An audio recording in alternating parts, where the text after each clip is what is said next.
Madam ఎలగొట్టడానికి madam అధికారాలు లేవు. ఒక జైలు తీసేయాలని అంటే ప్రిన్సిపల్ కి అధికారాలు లేవు.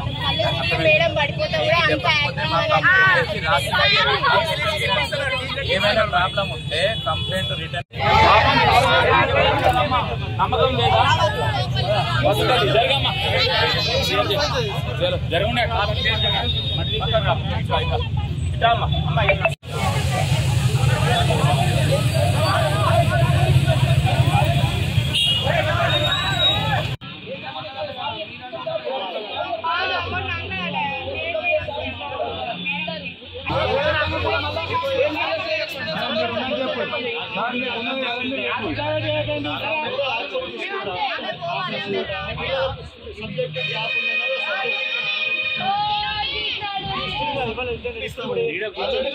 అమ్మాయి వచ్చిందా ఇవాళ ఒక మేడం మీకు వచ్చిన మేడం వచ్చిన సివిక్స్ మేడం వచ్చిందని చెప్పి వీళ్ళ దానికి గంట సేపు ఇంటరాక్ట్ అయినట్టుంది కదా.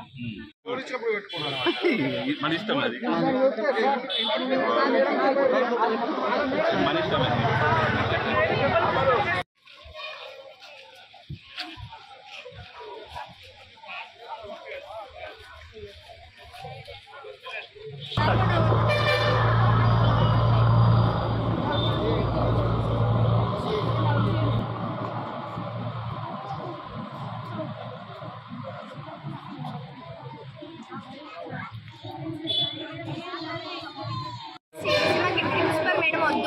ఎందుకంటే ప్రిన్సిపల్ మేడం ఎప్పుడు మమ్మల్ని టార్గెట్ చేస్తుంది, ఇంటర్సెక్షనే వద్దంటది. మా జేఎస్ మేడం అందరినీ టార్గెట్ చేస్తుంది.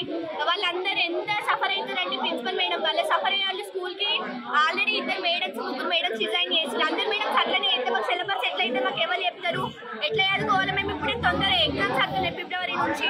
మా పేరెంట్స్ మేము ఎట్లా సమాధానం ఇవ్వాలి? రిజల్ట్ ఎక్కడ ఉందంటే సివిక్స్ మేడం కూడా లేకుండా మాకు సిలబసే కాలేదు.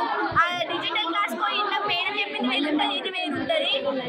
ఏమన్నా పోయి ఇట్లా ఇది మేడం అది మేడం అంటే మీరు పాకే పెట్టోళ్ళు రాని మమ్మల్ని మళ్ళీ రివర్స్ క్వశ్చన్ చేస్తుంది. మొత్తం ఇంటర్సెక్షనే వద్దంటే అసలు ఆమెకి ఏ రైట్ ఉంది సార్ చెప్పడానికి? మా ఇంటర్సెక్షన్ వద్దడానికి ఏం రైట్ ఉందా? మేమన్నా ఫుడ్ పెడుతుందా?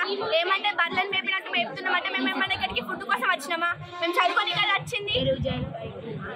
తెలుగు మేడం జైలు మీదకి ఇట్లా హ్యాండ్ రైజ్ చేసింది, కొట్టడానికి వచ్చింది. అసలు మీరన్నా ఉండాలా మేమన్నా ఉండాలా అంటది. ఇంకా మా ప్రిన్సిపల్ ఒక మేడం ఏంటంటే ఆమె పెట్టే టార్చర్ వల్ల మొత్తం కళ్ళు తిరిగి బస్ స్టాండ్ లో పడిపోయింది. అది కూడా నమ్మలేదు. ఫోటో తీసి పంపించేదాకా నమ్మలేదు. అది కూడా యాక్టింగ్ అంటుంది.